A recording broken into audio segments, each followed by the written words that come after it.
In this video, I'm going to show you how you can pack for any trip using just 9 items, and I'm going to walk you through it step by step. First, you need a suitcase, and to be able to go on any trip, of course, we're talking mostly about if you have to fly there, not drive, you need to do it with a carry-on. I say this because it gives you total control over your trip. To say the least, the flight world is chaotic right now. We are facing all kinds of delays and cancellations, so having everything with you means you can adapt at a moment's notice and not worry about if your checked luggage will make the next flight. Or if you get stuck at an airport for an offensive amount of time, at least you have all your clothes and toiletries with you. You can survive almost anything if your clean underwear stays within an arm's reach. And once you see how few items you actually need, you'll understand how this setup works for any destination and any trip length. These are a few of the carry-ons I've used the most and would recommend based on being durable and having the right type of practicality, and some even being very lightweight. For most people, I would choose a bag that's close to the standard sizing of 22 by 14 by 9 inches. That being said, this is dependent on your region and where you'll be doing most of your flying. I'll leave a few resources to links on my blog and other videos for carry-ons that I recommend. Now that we've picked our bag, you need to fill it with clothes. And this is where most people overthink it.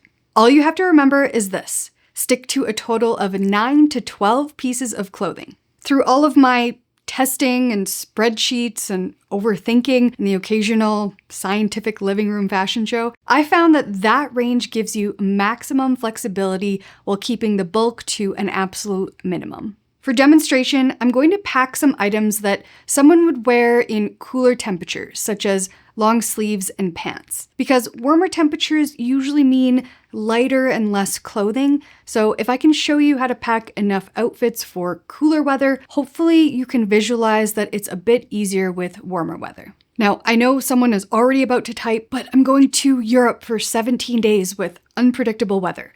Yes, this still works. So here's what I'm packing: 3 different styles of pants, 3 long sleeve shirts, 2 t-shirts, and 2 pairs of shoes. With the right pieces, the combinations here give you more outfits than you'd realistically wear on a single trip. A big part of why this system works is the fabrics that you choose, which is a great time to introduce the sponsor of this video, Unbound Merino. I use their merino wool clothing because it's basically a cheat code for packing light. Merino wool doesn't hold odors, so you don't need to wash it nearly as often. I wear my t-shirts at least 3 or 4 times before they need a wash. But the key is to not wear them consecutively, you just hang them up for a day to air out. So technically speaking, I'm able to get away with only having to wash one of my merino wool t-shirts once every 7 or 8 days. And when you do wash it, it's dry in just a few hours. Merino wool is also a fabric that breathes and regulates your temperature, which means you stay warm, but you also don't overheat. This has been my favorite discovery since wearing merino wool, especially for flights.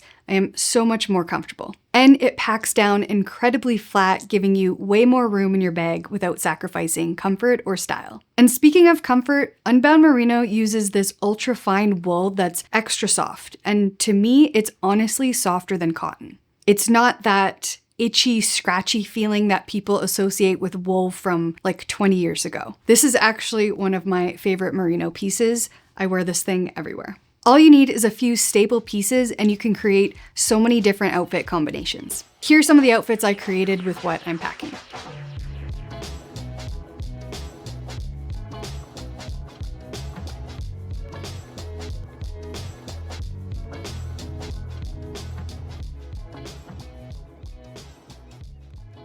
Create your own travel outfit from Unbound Merino by heading to the links below or by scanning the QR code. Now, you might not think that this is nearly enough clothing for your next trip, but it is. Part of traveling light is being okay with doing a little laundry here and there on the road. I'm talking about a 10-minute sink wash or letting something air out overnight. It's the smallest effort, and honestly, it unlocks the ability to be able to travel as long as you want with just a carry-on. I've got a full video explaining how I do laundry at hotels when I'm traveling. I promise you, if you want to get yourself into the packing light club, once you do laundry on a trip, you'll realize it's pretty quick and easy. Sometimes the hotels might even have washing machines available, or you could also go to a laundromat. But doing laundry is the number one difference between people who travel light and those that think they can't ever pack less than what they do. That's our secret. We wash our clothes when we travel. It's not glamorous, but neither is dragging a 50-pound suitcase up a cobblestone hill.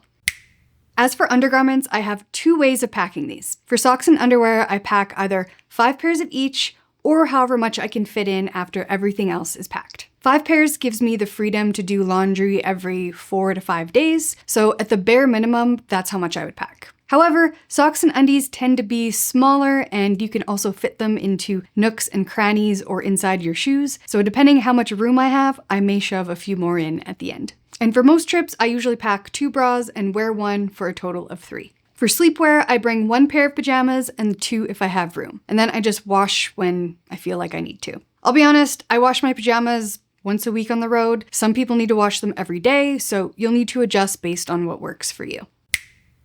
Your toiletries are another place to keep things streamlined. Since we're flying carry-on, we'll need to keep our liquids contained to a quart-sized bag, and containers or tubes of liquid need to be under 3.4 ounces or 100 milliliters. Only pack what you actually use every day, and don't let yourself convince yourself that all of a sudden you'll have this whole new skincare routine. My advice is to focus on the liquid items that you absolutely need and can't easily find if you need to buy something, and then you can decant those into smaller bottles. I also love using these little pouches. I think they're the best. Then think about what types of solid versions of your toiletries you could pack instead of liquids. This should help you stay within the quart bag limit. And always remember that you can likely buy anything else that you need once you're at your destination. One example I use for this is sunscreen. I go through a lot of it and 100 milliliters is never enough for a trip. And it's usually more expensive to buy, but it's really only a few extra dollars. And to me, that's worth the price of going lightweight. As far as a toiletry bag, I like to use one that has the ability to hang in case you run into hotel bathrooms with minimal counter space. And don't forget to pack other items that you might need, like a hairbrush, a hair tool, or an electric razor. By the way, if you want everything from this video in one place, I put the full 9-item packing system on my blog. You can find the link below or in the QR code so that you can skim it or save it for your next trip. Next, you're going to choose shoes. 3 pairs of shoes is my maximum that I recommend packing. You'll need to have 1 pair that is your daily workhorse, something that you can comfortably walk in every day. And then 1 pair that's slightly dressier or more versatile for evenings or nicer restaurants if that's the type of trip that you're taking. If you're going on like a super casual trip but doing lots of walking and exploring, you might want 2 pairs of shoes that you could alternate between. And then if you need it, a 3rd flex pair. Something like sandals for warm weather, or maybe weatherproof Chelsea boots for somewhere with cool, rainy weather. Next, it's time to choose and pack your personal item bag. This is the bag that goes under the seat in front of you on the plane, and it's going to hold everything you need to access during your flight, as well as any other items that didn't fit in your carry-on. I like using this bento bag when I'm carrying a lot of random things and want to stay ultra organized. This is the Everywhere bag, and it's a bit smaller, so it fits most international airline dimensions. I like it because it opens up nice and wide, so you can easily access everything you need. And I recently bought this tote as a Longchamp Le Pliage dupe, so it's only about $30 instead of $200. I like it because it's quite roomy, but also nice enough that it can double as a nice chic tote bag that you could use during the day once you're on vacation. And depending on the length of your flight, you might want a travel pillow. My rule of thumb is I usually don't pack it for a flight less than 3.5 hours. You might want compression socks though, an eye mask, and something to hold your phone to watch movies, or your tablet or laptop or e-reader. Inside that personal item bag lives your tech kit. Not only do you want to be able to grab your tech items easily when you're on the plane, but having this inside your personal item makes it easy for going through airport security in case you do need to remove it from your bag.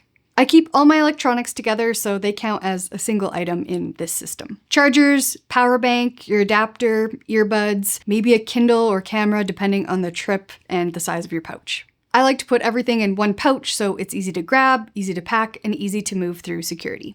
And then of course you'll have your phone and your passport, which I like to keep tucked away safely inside like a stealth pocket in my personal item or in a small crossbody sling bag. I would also pack a small extras pouch inside my personal item, and that would include things like any medication or supplements. These little pill bags are perfect for that. And then band-aids and blister care, maybe a stain remover pen, lip balm, some earplugs, some hair ties, little things. And if you still feel like this is unachievable, try out the travel uniform method. I recently made a video about it, and I'm curious to see if you think you could do it. That's gonna be all for this video. Thank you so much for watching, and we'll see you in the next one.